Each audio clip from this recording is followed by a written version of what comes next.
여러분, 성령은 하나님의 영입니다. 이를테면 하나님의 호흡이고 하나님의 입김입니다. 하나님께서 처음 인간을 만드실 때 흙으로 모형을 만드시고 그들에게 입기운, 즉 생기를 불어넣으셨다. 하나님께서 생기를 사람에게 불어넣으시니까 생명이 된지라, 살아있는 존재가 되었다라고 말씀을 하죠. 이때 하나님께서 불어넣은 생기, 곧 입기운이 바로 하나님의 영입니다.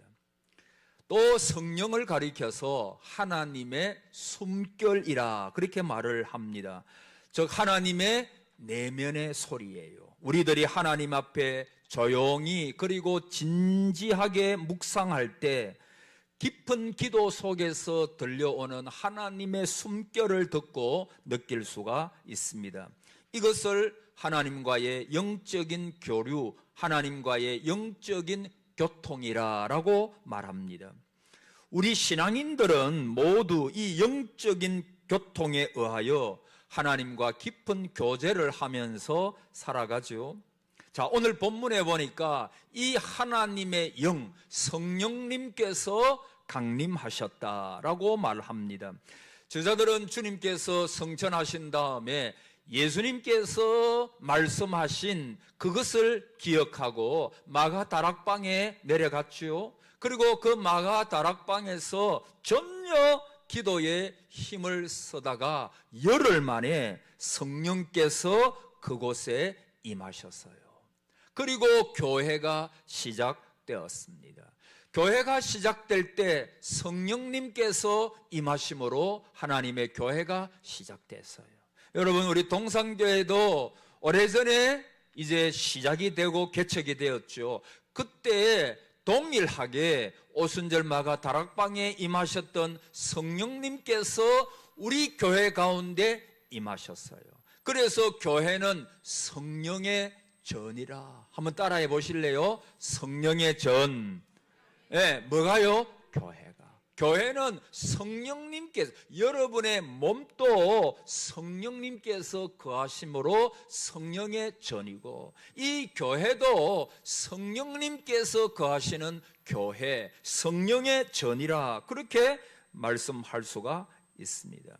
자, 성령이 임하실 때 오늘 본문에 보니까 바람과 같이 임했다 그랬어요. 2절에 호련히 하늘로부터 급하고 강한 바람 같은 소리가 있어 그렇게 말하고 있죠.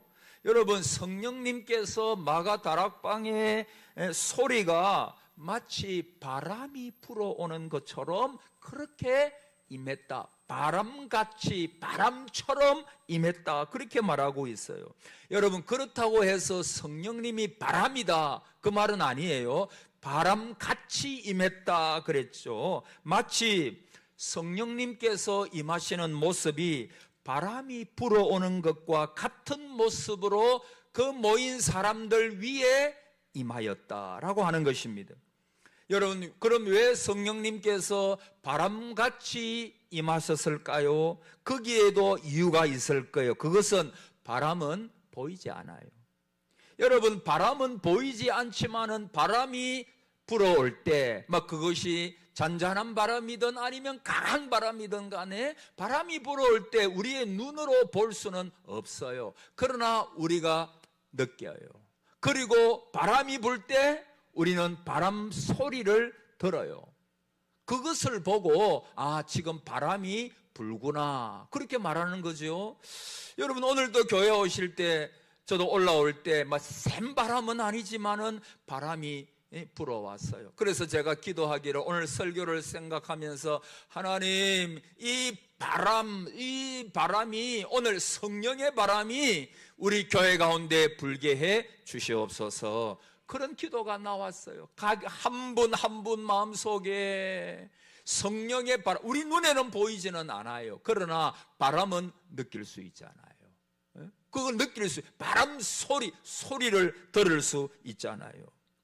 여러분, 바람은 힘을 동반하는 것입니다. 여러분, 허리케인이나 태풍을 보세요. 그 허리케인 한국에는 잘 없지만 한 번씩 뉴스에 보면 그 미국이나 이런 데 보면 막 허리케인 불잖아요. 그러면 그 힘이 대단하잖아요. 여러분 우리가 태풍 그러면 그 태풍이 불면 어떤 때는 나무의 뿌리까지 뽑혀버리는 강력한 태풍도 있지요.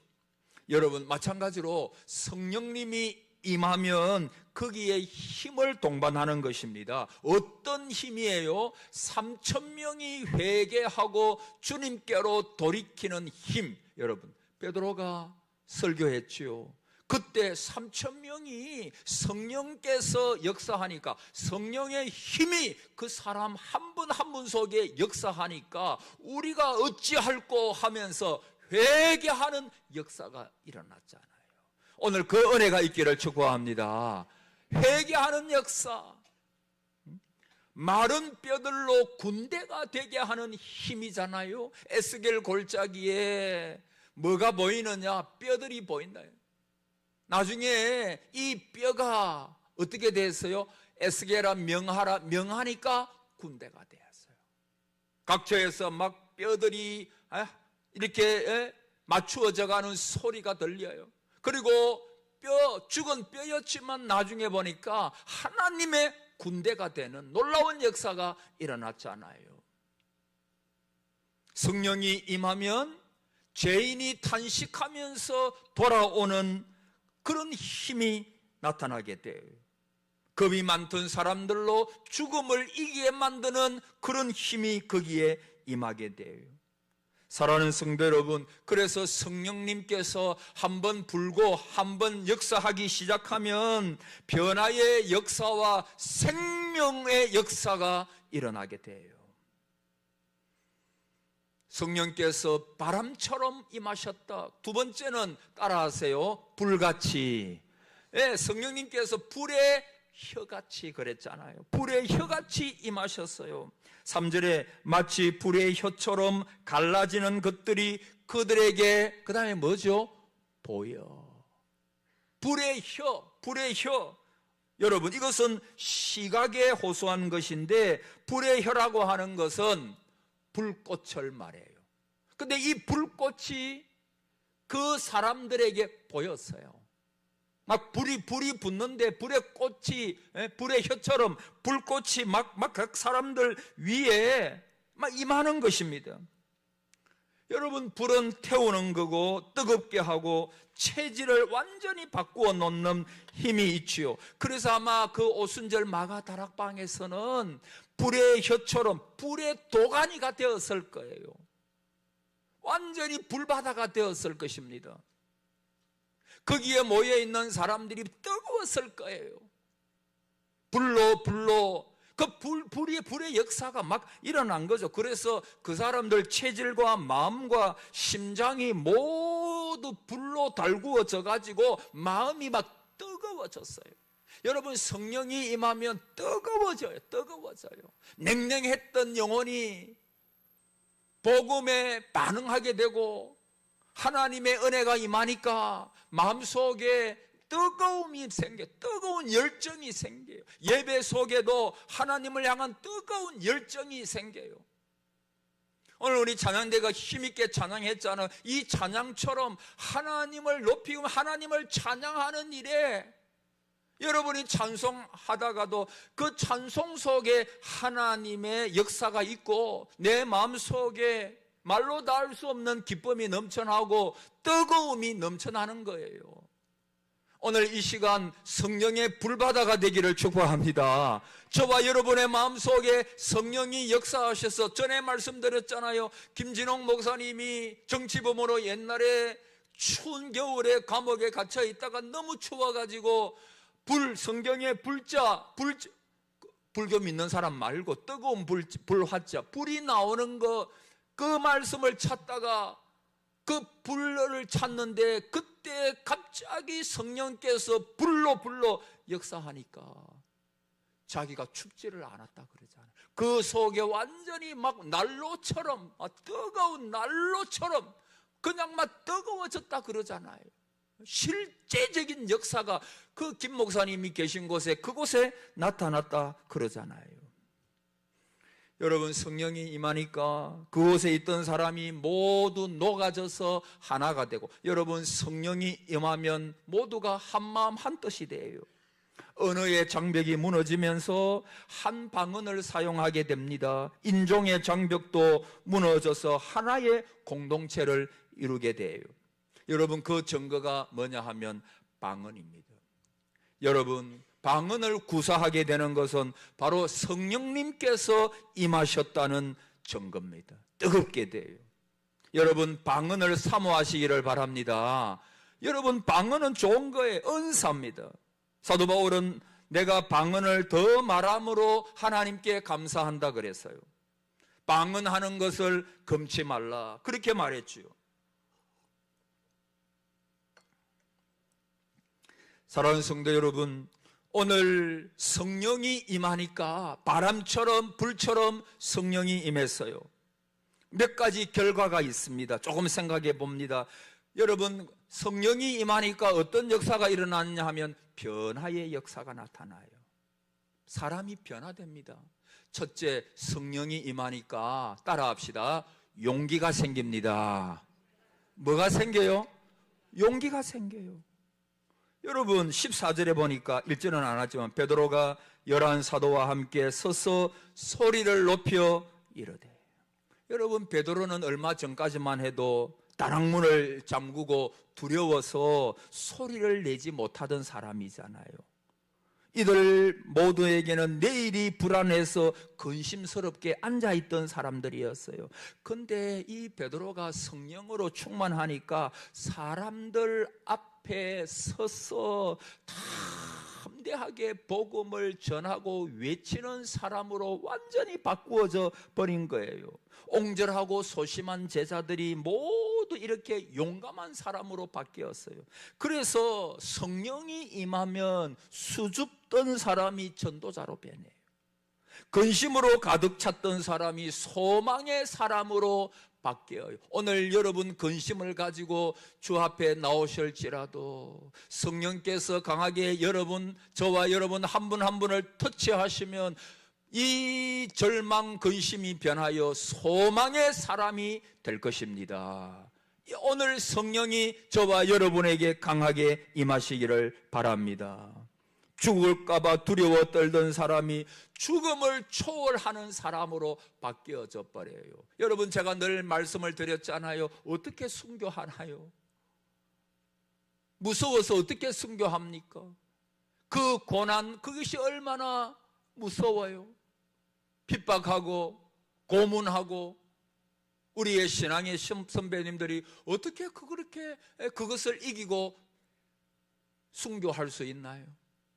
성령이 임하게 되면은 성령께서 그 마음속에 용기를 주세요. 담대함을 주세요. 그것을 이길 수 있는 능력을 하나님께서 주셨던 거예요. 여러분, 우리가 4월 마지막 주일에 행복 나눔 주일을 가집니다. 저는 하나님 앞에 기도하기를 첫 번째가 뭐냐 하면, 하나님, 저도 우리 모든 동상의 가족들도 다 성령으로 충만케 해 주시옵소서. 아멘. 성령으로 충만케 하여 주시옵소서. 이 기도가 절로 나와요. 왜? 성령께서 내 속에서 역사하실 때 내가 구령에 대한 열정을 가지게 돼요. 전에는 별로 관심도 없었어요. 교회에서 뭘 한다고 해도 별로 거기에 대한 관심이 없어요. 그런데 성령께서 한 분 한 분을 터치하시고 임하기 시작하시면 내 마음속에 전에는 생각도 못했던 변화가 생기는데, 관심의 변화가 생겨요. 옛날에는 세상에 새벽에 말씀드린 것처럼 옛생활 사욕을 쫓아갔어요. 구원과는 관계없는 삶, 옛생활, 모든 관심이 어디에 있었느냐 하면 이 세상 가운데 있어요. 근데 여러분, 성령이 임하시면 너희가 권능을 받고, 권능을 받는데 어떤 권능요? 온 세상의 땅끝까지 이르러 전에는 급장이고 소심한 수줍은 사람으로서 나아가지 못했는데 성령이 임하니까 이제는 일어나가지고 담대하게 복음만이 이 시대를 살리는, 복음만이 여러분을 살리는 것이다라고 베드로가 설교하고 있는 것처럼, 사랑하는 여러분, 오늘 성령께서 임하셔서 구령에 대한 열정, 용기, 담대함, 저와 여러분에게 임하시기를 축복합니다. 두 번째는 마음이 변화돼요. 마음이. 에베소 2장 18절에 이는 그로 말미암아 우리 둘이 한 성령 안에서 아버지께 나아감을 얻게 하려 하심. 다시요. 아버지께 나아감을 얻게 하려 하심이라. 여러분, 저는 이것이 진정 성령의 놀라운 진정한 능력이라고 생각합니다. 오늘 아침에 여러분들을 이곳으로 누가 이끌었습니까? 나는 교회 가기 싫었는데 내 가족이 억지로 가자고 하니까 왔어요. 근데 그게 사실 아니에요.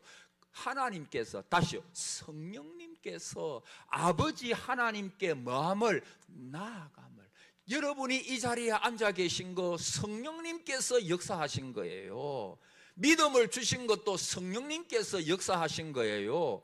이전에 나와서 우리가 함께 하나님 앞에 예배드, 우리가 성경을 읽고 기도하게 하고 찬송이 내 마음속에 막 솟아나는 것도 성령께서 하시는 거예요. 성령께서. 저는 저와 여러분이 정말 신나게 감사하면서 그렇게 신앙생활 하기를 축복합니다. 억지로 하지 말고. 그런 게 이제 옛날에 소 코에 끼는 거 뭐라 그럽니까? 콧뚜레라 그럽니까? 소 콧뚜레. 그걸 딱 끼워. 여러분은 이제 하나님께서 다 오른손에 쥐고 있는 분들이에요. 여러분이 어디 도망가려도 도망갈 수가 없어요. 왜냐하면 여러분은 이제 하나님의 자녀고, 하나님의 자녀는 하나님께서 마치 그 소 코에 콧뚜레가 맞습니까? 모르겠습니다만 딱 이렇게 연결된 사람이에요. 그래서 여러분, 이 어떤 소는요, 그 농부가 그 소를 몰고 가는데 막 안 가려고 용을 서는 거예요. 안 가려고. 그래도 뭐 별 수 있습니까? 농부가 세게 당기면 그 코를 딱 끼었기 때문에 안 갈 수가 없지. 안 갈 수가 없잖아요. 억지로라도 가야 되는 거. 여러분의 운명이 뭐냐 하면 이제는 지옥 가기 다 틀린 거예요. 이제는 하나님의 자녀인 거예요. 이제는 여러분이 하나님께 딱 코를 마치 소 콧뚜레처럼 하나님께서 여러분을 딱 잡고 계시는 거예요. 근데 어떤 분은 보면 막 억지로 막 어쩔 수 없어서 막 오늘 교회 나오는 것도 막 이게 막 가지 않으려고 하는 소처럼 그렇게 나오는 분도 혹 있을 수 있어요. 그러나 여러분, 기쁨으로, 감사함으로, 오늘 제가 설교하면서도 이 강단에 올라올 때마다 늘 그런 생각을 해요. 하나님, 또 설교할 수 있는 은혜 주셔서 너무 감사합니다 하면서 올라와요. 오늘 저와 여러분이 신앙생활 하는데 기쁨으로, 감사함으로 신나게 이왕할 거, 할렐루야, 그렇게 하시기를 축복합니다. 하면서 불평하고 원망하고, 여러분, 그거 무슨 얼마나 보기가 그래요. 내가 좀 힘들고 십자가라도 감사함으로, 하나님께서 부족하지만 내게 맡겨주셨사오니 내가 감사함으로 하나님 부르는 그날까지 이 일을 감당하겠다, 예배에 참석하고 하나님을 섬기겠다. 얼마나 아름다운 모습이에요. 세 번째는 성령이 임하면 어떤 일이 일어나느냐, 따라합시다. 부드러워집니다. 부드러워져요. 에스겔 11장 19절에 내가 그들에게 한 마음을 주고 그 속에 새 영을 주며 그 몸에서 돌 같은 마음을 제거하고 살처럼 부드러운 마음을 주어, 그렇게 말씀하고 있어요. 여러분, 사람의 마음은요, 부드러운 마음에서 굳어지기는 쉬워요. 그리고 선한 마음이 악해지기도 쉽습니다. 그래서 사람이 타락하는 데는 별로 어려움이 없어요. 사람의 본성이 악하. 그래서 가만히 두어도 그냥 타락의 길로 걸어가는 경우가 많잖아요. 거기에는 별다른 가정도 필요 없고 저절로 한순간에 굳어질 수가 있죠. 그런데 굳어진 마음이 부드러워지고 악한 마음이 선해지는 데는 많은 시간과 많은 어려움이 있어요. 여러분, 오늘 한번 체크해 보세요. 오늘 여러분의 마음이 돌같이 굳은 마음인지 아니면 살같이 부드러운 마음인지. 저는 한 번씩 저 자신을 볼 때 깜짝깜짝 놀라는 때가 있어요. 내가 목사인데 내 마음속에 어떤 때는 미움이, 어떤 때는 시기가, 어떤 때는 질투가 나도 모르는 사이에 그것이 내 속에 있어가지고 사람을 향한 원망이 나올 때도 있고 불평이 나올 때도 있고 시기 질투가 나. 그때마다 하나님 앞에서 하나님 나를 불쌍히 여겨주세요. 내 마음을 살같이 부드럽게 해 주시옵소서. 여러분, 굳어진 마음이 계속 되어지면 성령님은 거기서 철수할 수밖에 없어요.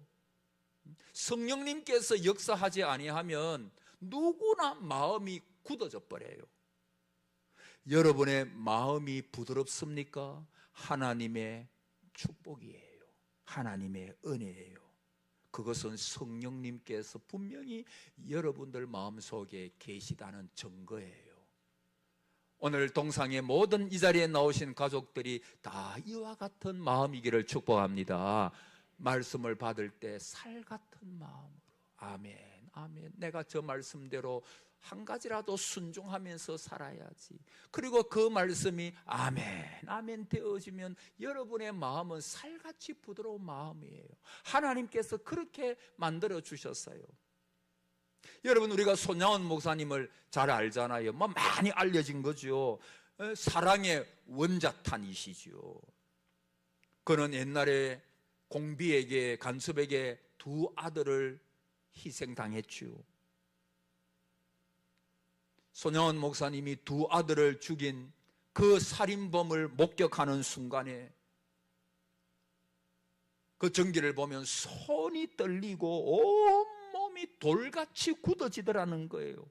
그리고 갑자기 그를 완전히 막 죽이고 싶은 마음이, 그를 막 죽이고 싶은 마음이 솟구쳐 올라온 거예요. 여러분, 왜 그렇지 않겠어요? 당연한 인간의 감정의 발로죠. 여러분, 그게 인간이에요. 인간은 그 정도의 차원밖엔 더 이상 올라가지 못하는 나약한 존재거든요. 그때 목사님께서 하나님 앞에 간절히 기도했대요. 하나님, 비록 사랑하는 내 두 아들을 죽인 살인범이지만은 그를 미워하지 않는 마음을 주세요. 그를 미워하지 않는 마음을 주세요. 그리고는 더 나아가서 하나님, 미워하지 않을 뿐만 아니라 그를 용서할 수 있는 마음도 주세요. 하루가 지난 다음에 손 목사님의 마음이 조금씩 녹아지기 시작했어요. 그리고 그 마음 속에 그 살인자를 불쌍히 여기는 마음이 일어나기 시작했대요. 그를 처근히 여기는 긍휼의 마음도 막 솟아나기 시작한 거예요. 손 목사님은 지금 내 마음 속에서 성령님께서 역사하고 계시구나 라는 생각이 들었대요. 그래서 성령님 더 성령님 역사해 주세요. 더 하나님 성령으로 역사해 주세요. 그래서 우리가 아는 것처럼 그 살인자를 용서의 차원을 넘어가지고 자신의 죽은 아들 대신에 양자로 삼지요. 여러분, 이것이 사람 마음으로 가능한 일입니까? 우리 같으면 막 한 대 맞으면 3대, 10대 때리고 싶은, 그게 인간의 마음. 목사도 똑같습니다. 똑같아요. 우리의 마음이 나약한, 우리는 그 차원의 인간들이에요. 그러나 하나님, 내 속에 저 사람을 긍휼히 여기는 마음, 용서의 마음을 주시옵소서. 옛날에 코리템 분여사도 몇 번 말씀드렸지만은 그의 언니와 함께 나치 독일 군인들에게 얼마나 핍박을 당하고 고문을 당해, 벌거벗고 고문당하고 그 수치는 말로 다 알 수 없었어요. 나치가 망한 다음에 이 코리템 분여사가 여러 곳을 다니면서 신앙 간증을 하는데 어느 곳에 가서 간증을 딱 마치고 나니까 어디서 많이 본 사람이 와가지고 오늘 은혜 받았습니다 라고 하는데 보니까 그때 자기를 괴롭혔던 악랄한 간수였어요. 간수. 자기 언니는 죽고 자기도 그렇게 수치스럽게 고문을 당했던 그 간수가 와가지고 악수를 하자고 손을 내밀고 있단 말이에요. 그 코리템 분여사 피난처의 책에 보세요. 거기도 보면 손양원 목사님하고 똑같은 말을 하고 있어요. 그를 죽이고 싶은 마음이 여기까지 올라온 거예요. 막 완전히 욕을 막 몇 바가지 쏟아내고 싶은 마음이 여기까지 올라온 거예요. 그때 이 코리템 분여사가 하나님, 내 속에 저 인간을 용서할 수 있는 마음 주세요. 용서할 수 있는 마음, 긍휼의 마음을 주시옵소서 라고 하나님 앞에 기도하는데 그때 성령님께서 역사하신 거예요. 그리고는 그 사람의 그 손을 잡아주면서 은혜 받았다니 감사합니다. 그러니까 그 사람도 이 사람이 누군지, 코리템 분여사가 누군지를 아는 거예요. 그날 코리템 분여사가 용서에 대한 말씀을 전했거든요.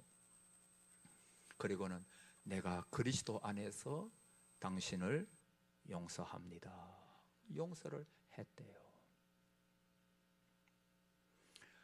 성령님께서 살같이 부드러운 마음, 용서할 수 있는 긍휼의 마음을 주시니까 그 원수도 용서할 수 있는 그런 긍휼의 마음이 그 마음 속에서 막 생성되는, 이거는 인간이 주는 게 아니고 성령님께서 주시는 거예요.